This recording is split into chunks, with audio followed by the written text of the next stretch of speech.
Well, it's back to full-time learning at the country's schools today. As Tumza said, no rotational learning, no more social distancing. But it seems some parents are concerned about that. But parents aren't the only ones. Yeah, indeed. Authorities, of course, saying measures will be in place to keep children as well as staff safe from contracting COVID-19. Our reporter, Monique Mortlock, joins us from a school in the Western Cape, and as well as senior reporter Dasen Thathiah, who will be giving us the very latest. Coming from KZN, colleagues, good morning to you. Monique, perhaps starting with you. How's it going from where you stand? We know the measures are in place. No more social distancing, as well as that rotational schedule that pupils had to go through this past couple of months. It's a very busy morning here where I am, and I'm speaking to a pupil who I had the pleasure of speaking to yesterday, Mika Kleinans. I spoke to her and her sister, Nina Simone Kleinans, about their thoughts ahead of going back to school full-time. Mika's sister, Nina Simone, who's in grade 10, was telling me she's a bit apprehensive because they've become so used to only going to school on alternate days and getting that opportunity on their off days to do their homework in peace, to relax a bit. And she mentioned the fact that they were able to have a good balance between social life and their academic life. Mika, on the other hand, was saying that she's quite excited because she gets to be with her friends every day. And I have Mika here with me. Her mom, Simone, is standing next to her. She's a bit shy and she's holding Mika's sister, Cutie. Mika, how are you feeling this morning? Quite nervous but excited to see my best friends. And what was it like waking up this morning knowing that you're going to be at school from Monday to Friday this week? I thought it was quite tiring, yes, but I'm not a big fan of waking up early in the morning, but it's a thing that I have to do, so yes. And you mentioned yesterday about the homework and, you know, all of the work. Don't you think it will be a bit easier this time around, having the work every day instead of the teachers sending all of the work to you guys while you're at home? Well, usually not at all, because usually I do my homework before the day of school, because I play outside with my friends a lot, and I really can't see them Monday to Friday anymore. It's only on the weekends now. But yeah, but I feel like it's not that easy for me to do homework like every day after school, because I don't usually do it after school. And Mika, my last question, I asked you the question yesterday as well, but just for a recap, because yesterday the education department said you guys are going to get a break from wearing your masks. Yes. So for a couple of minutes you'll be able to go outside, be with your friends while having the masks off. How do you feel about that? I feel like it's better outside because it's fresh air, and like you outside, and inside it's not that better, because I feel like outside there's just much more fresh air for you to keep your mask off. Yeah. Thank you very much, Mika. I know you have to rush to school. You're very excited to see all of your friends. Thank you very much to Mika's mom for giving us permission to speak to her. She's very excited, not for the homework, just to see her friends every single day. Monique, how articulate is Mika? I see a future Chief Justice there. Quite interesting to hear the perspective of some of the pupils, right? Don't you love that? I'm just not going to look forward to being tired from going to school Monday to Friday. Boy, how schooling has changed these days. Dasen Thathiah, hello to you. I'm sure you can hear us down in KZN as well. I'm seeing lots of people moving in and out of the gates behind you. Where do we find you and what are we looking like around half an hour before the school bell goes? Well, firstly, Gareth, I must just say that the honesty in the voice of Monique's little guest there is something that many kids are echoing at this point. I think, you know, the fact that things will really change drastically now.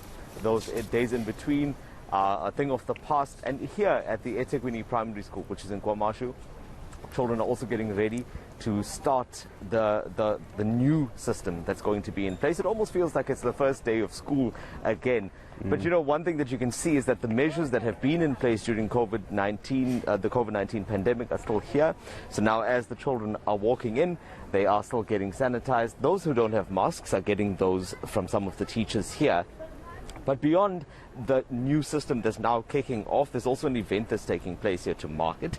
The MEC for Education, Kwasi Mshengu, will be here to mark the return to full-time learning at an event at the school, and he's expected to get that underway shortly. There is I wouldn't say an air of anxiety, but I think it's more that there's a sense of nervousness as this new system gets underway once again. For some of these kids here, it's the only system that they've known, and I think that it's important that we recognize that as well, because they've been doing this for 2 years.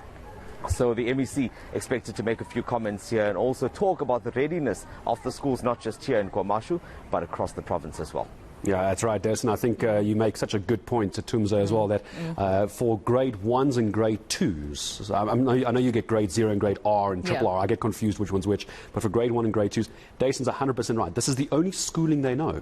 Masks on, rotational learning. Absolutely. So suddenly that little guest of Monique's, that schooling's going to be tiring Monday to Friday. I can actually understand it, but Dasen also right. It feels like the first day back to school. I mean, they had a schedule going on there with rotational, so now they're out of schedule. But I'm not sure if we have enough time with just reporters. If I can, going back to Monique, we know it's not just the pupils that will be out of this, sort of rotational system. Teachers as well have to now get accustomed back to this new, system. Monique, I'm not sure if you had an opportunity to even converse with some of the teachers, how they're feeling about this, if they are prepared. All systems go to ensure the safety of the pupils, but also that the academics continue to run smoothly.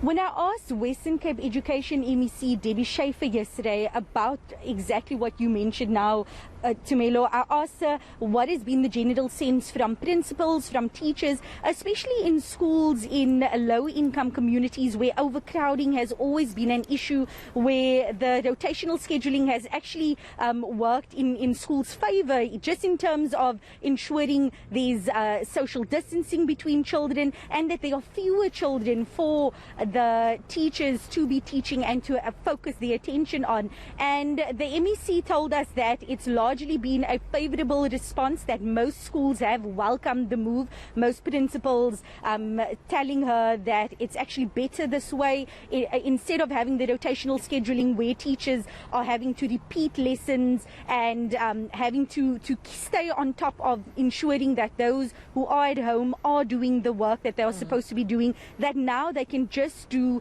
one lesson instead of repeating, and just focus on getting that academic performance to the level that they want it to be. Some teachers, however, have told me off camera that they are a bit nervous about the overcrowding aspect. While they know that the learners might be safe, they are worried about their own safety, because as one parent mentioned yesterday, the pandemic isn't over. It's still there. The virus is still there. And now you have these new regulations of the social distancing in classes being minimized. You have classes where there are over 40 in one school. I heard just 2 hours outside of Cape Town, about 60 learners in a class. And one thing the MEC mentioned yesterday, when I asked about this issue of overcrowding and its impact in the virus spreading, she mentioned that as Minister Angie Motshekga said yesterday in a briefing, infrastructure issues, overcrowding issues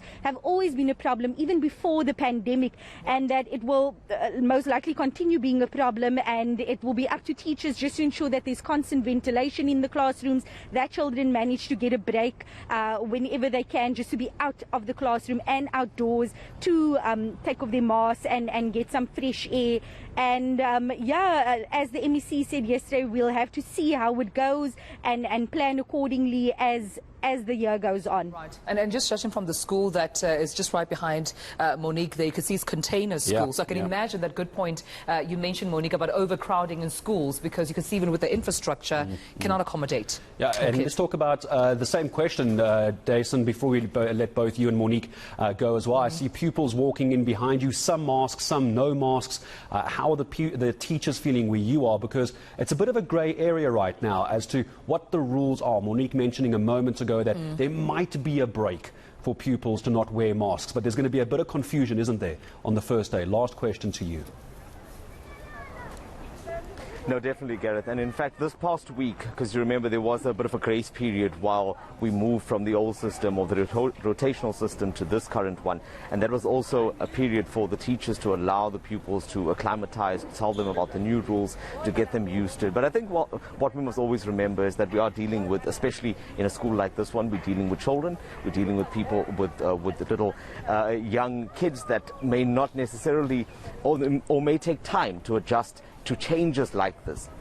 Touching on that last point, you know, in some cases, that's what they've known it to be. For some of them, they've learned to adapt to the masks. They've learned to be on this rotational system, and now they have to unlearn that. So there are bound to be teething issues, and that's what teachers, not just here, but some of the other ones that we've spoken to off camera, have said to us, that they are concerned that it could take some time to get the system fully into place. And that's why it's important for us to also have those conversations with the MEC later to find out about how ready are they broadly. It all happened quite quickly, even though it sounds like these teachers were having conversations with these kids over the past week or so.